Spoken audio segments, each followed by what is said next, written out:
And we're back for part 2. So, the pageant didn't go so well.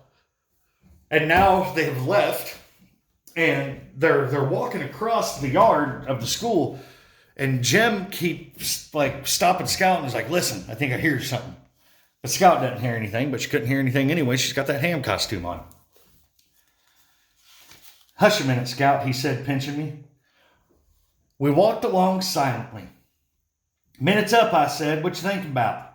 I turned to look at him, but his outline was barely visible. Thought I heard something, he said. Stop a minute. We stopped. Hear anything, he asked. No. We had not gone 5 paces before he had made me stop again. Jim, are you trying to scare me? You know I'm too old. Be quiet, he said. And I knew he was not joking. The night was still, and I could hear his breath coming easily beside me. Occasionally, there was a sudden breeze that hit my bare legs, but it was all that remained of the promised windy night. This was the stillness before the thunderstorm. We listened. Heard an old dog just then, I said. It's not that. I hear it when we're walking along, but when we stop, I don't hear it. You hear my costume rustling? It's just Halloween got you. I said it more to convince myself than Jim, for sure enough, as we began walking, I heard what he was talking about. It was not my costume. It's just old Cecil, said Jim presently. He won't get us again. Let's don't let him think we're hurrying. We slowed to a crawl, and I asked Jim how Cecil could follow us in the dark. Looked to me like he'd bump into us from behind. Well, I could see you, Scout, said Jim. How? I can't see you. Well, your fat streaks are showing. Mrs. Crenshaw painted them with that shiny stuff so they'd show up under the footlights. I can see pretty well, and I expect Cecil can see you well enough to keep his distance. I would show Cecil that we knew he was behind us and we were ready for him. Cecil Jacobs, you big wet hen, I yelled, suddenly turning around. We stopped. There was no acknowledgement save hand bouncing off the distant schoolhouse wall. I'll get him, said Jim. Hey! Hey! Hey! Hey! Answered the schoolhouse wall. It was unlike Cecil to hold out for so long, and once pulled a joke he'd repeat it time and time again. We should have leapt at it already, we should have been leapt at already. Jim signaled for me to stop again. He said softly, Scout, can you take that thing off? I think so, but I ain't got anything under it much. Well, I got your dress here. I can't get it on in the dark. Okay, he said, never mind. Jim, are you afraid? No, I think we're almost to the tree now. A few yards from that, we'll be on the road, and we could see in the streetlights then. Jim was talking in an unhurried, flat, toneless voice. I wondered how long he would try to keep the Cecil myth going. You reckon we ought to sing, Jim? No, be real quiet again, Scout. We had not increased our pace. Jim knew as well as I that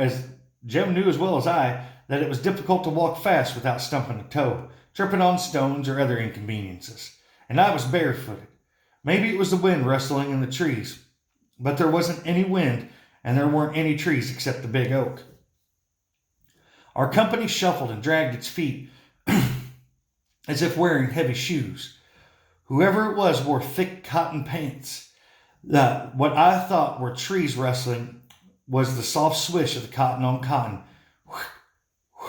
With every step, I felt the sand go cold under my feet, and I knew we were near the big oak.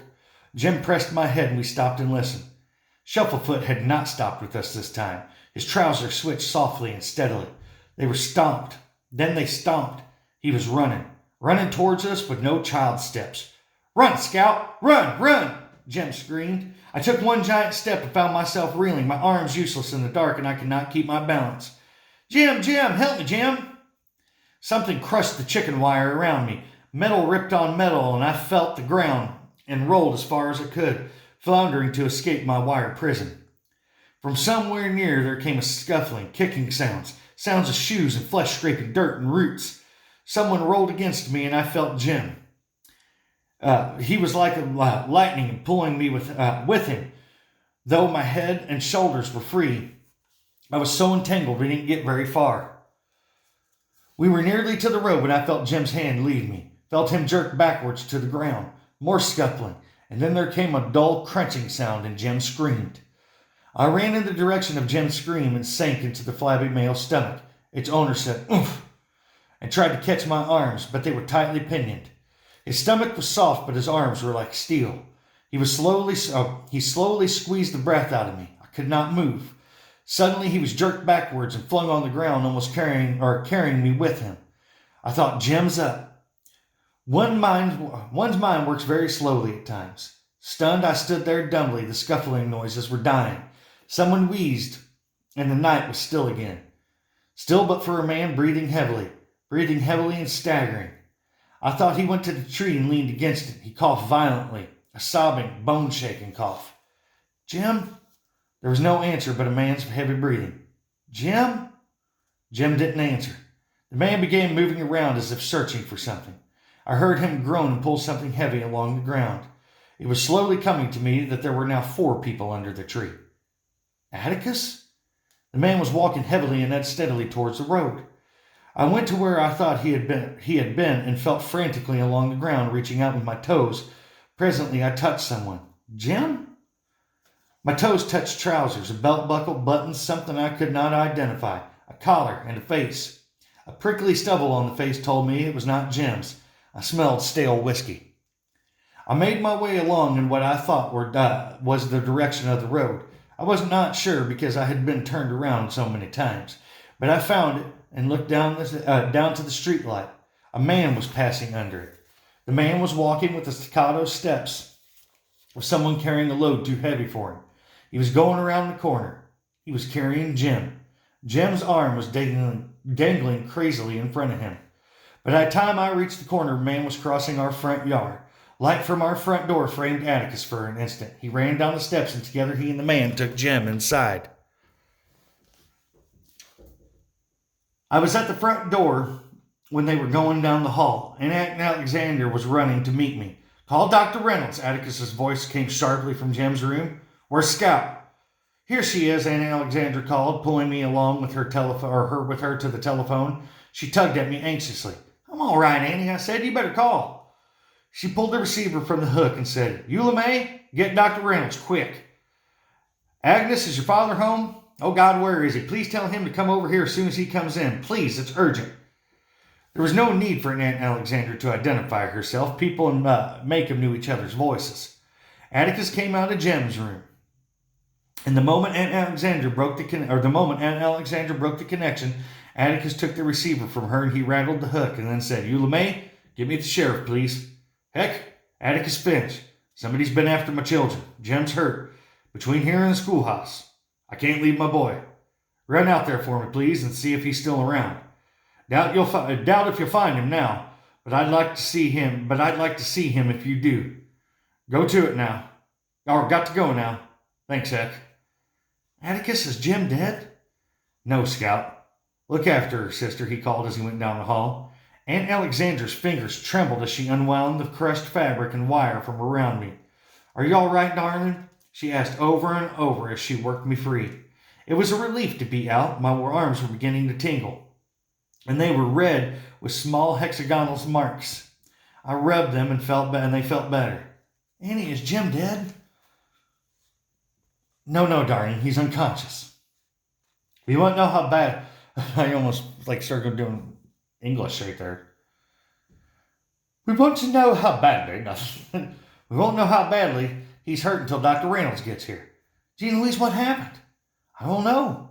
She left it at that. She brought me something to put on. And had I thought about it, I would have never let her forget it. In her distraction, Auntie brought me my overalls. Put these on, darling, she said, handing me the garments she most despised. She rushed back to Jim's room and then came to me in the hall. She patted me vaguely and went to Jim's room. A car stopped in front of the house. I knew Dr. Reynolds' step almost as well as my father's. He had brought Jim and me into the world and had led us through every childhood disease known to man, including the time Jim fell out of the tree house. And he had never lost our friendship. Dr. Reynolds said if we had been boil prone, things would have been different, but we doubted it. He came to the door and said, Good Lord. He walked towards me. You're still standing, and changed his course. He knew every room in the house. He also knew that if I was in bad shape, so was Jim. After 10 forevers, Dr. Reynolds returned. Is Jim dead, I asked. Far from it, he said, squatting down to me. He's got a bump on his head just like yours and a broken arm. Scout, look that way. No, don't turn your head. Roll your eyes. Now look over yonder. He's got a bad break so far as I can tell. Tell now it's in the elbow, like somebody tried to wring his arm off. Now look at me. Then he's not dead? No, Dr. Reynolds got to his feet. We can't do much tonight, he said, except try to make him as comfortable as we can. We'll have to x-ray his arm. Looks like he'll be wearing his arm that way by his side for a while.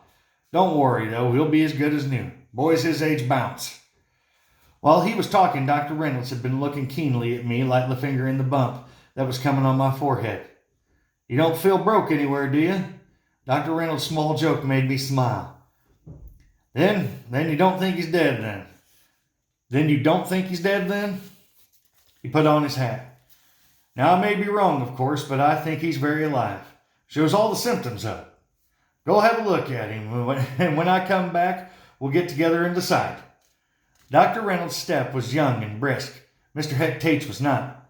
His heavy boots punched the porch, and he opened the door awkwardly. But he said the same thing Dr. Reynolds said when he came in. You all right, Scout? He added. Yes, sir. I'm going in to see Jim. Atticus and them's in there. I'll go with you, said Mr. Tate. Aunt Alexandra had shaded Jim's reading light with a towel, and his room was dim. Where are we at? Oh, we can finish this. And his room was dim. Crap. I lost my spot.